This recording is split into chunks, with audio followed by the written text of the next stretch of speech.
Prince Charles proposed to his cousin? For 40 years, the wives of the Prince of Wales have graced the front pages of newspapers, but what about the woman who never made it up the aisle? Prior to courting Princess Diana, Prince Charles proposed to his second cousin and was turned down. If you're a fan of The Crown, you might be wondering how you missed this. In fact, although Charles' proposal was not mentioned in the show, the circumstances surrounding the potential engagement were all covered in Season 4. Lord Mountbatten, Prince Philip's uncle and a beloved character in The Crown, had a granddaughter named Lady Amanda Knatchbull. The Lord was eager to see his granddaughter marry the heir, and it was widely reported that the couple hit it off. Charles proposed marriage to Amanda in 1974, but her mother refused because her daughter was still too young, having only recently turned 17. Lord Mountbatten advised Charles to sow his wild oats and have as many affairs as he could before settling down with Amanda, saying, "In a case like yours, the man should sow his wild oats and have as many affairs as he can before settling down, but for a wife he should choose a suitable, attractive, and sweet-charactered girl before she has met anyone else she might fall for." He then added, "It is disturbing for women to have experiences if they have to remain on a pedestal after marriage." It was too late once Charles and Amanda had matured, and he was ready to embark on a union between the two.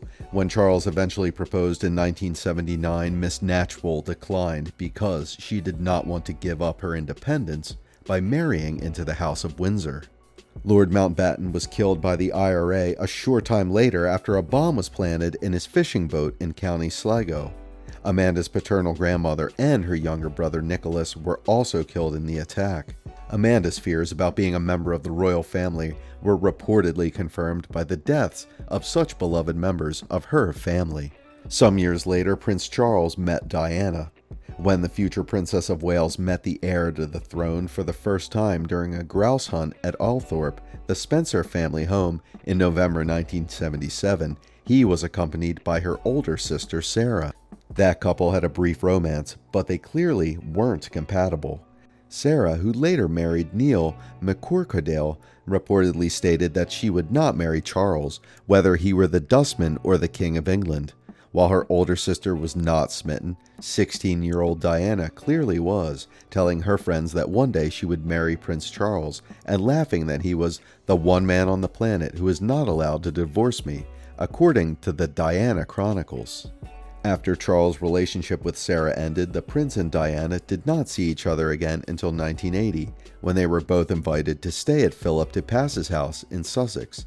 Diana later said to her speech coach on a tape used in the documentary Diana, in her own words, he'd just broken up with his girlfriend, and his friend Mountbatten had just been killed. I said it would be nice to see him. Despite their apparent conflicting emotions, the couple began dating soon after. The majority of their courtship was reportedly conducted over the phone. They only met in person 13 times before Charles proposed marriage.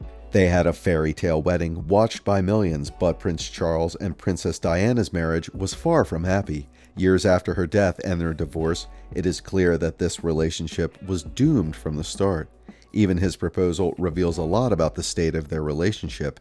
She revealed in her book, "Charles said, 'Will you marry me?' And I laughed. I remember thinking, this is a joke, and I said, 'Yeah, okay,' and laughed. He was deadly serious. He said, 'You do realize that one day you will be the queen?' And a voice said to me inside, 'You won't be the queen, but you will have a tough role.' 'Yes,' I said, 'I love you so much. I love you so much.' He said, 'Whatever love means,' and so he ran upstairs and rang his mother." Talk about a mediocre proposal. It felt more like a business transaction than the supposed magical moment. Even when they announced their engagement, it was nothing like William and Kate or Harry and Meghan. When asked if they were madly in love, she said, "Of course," while he said, "Whatever love means." From the start, it was clear that this couple, or at least he, was not in love. He couldn't even make her a proper proposal, demonstrating his lack of love and respect. Seriously, it's no surprise that these two were forced to divorce by Queen Elizabeth II. Within 6 months of their engagement, Prince Charles and Lady Diana Spencer married in a lavish royal wedding at St. Paul's Cathedral. The wedding, which was broadcast on television and watched by approximately 750 million people worldwide, is still regarded as one of the most memorable royal weddings of all time. The relationship did not stand the test of time as well. Despite the fact that the couple had 2 children, Prince William and Prince Harry, it became clear that they were not a good match.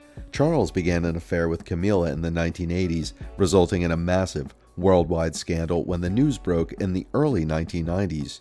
Charles and Diana had officially separated by 1992, and they divorced in 1996, just a year before Diana's tragic death. Charles and Camilla eventually began openly dating and married in a civil ceremony in 2005, following a change in the Church of England's rules on remarriage after divorce that went into effect in 2002.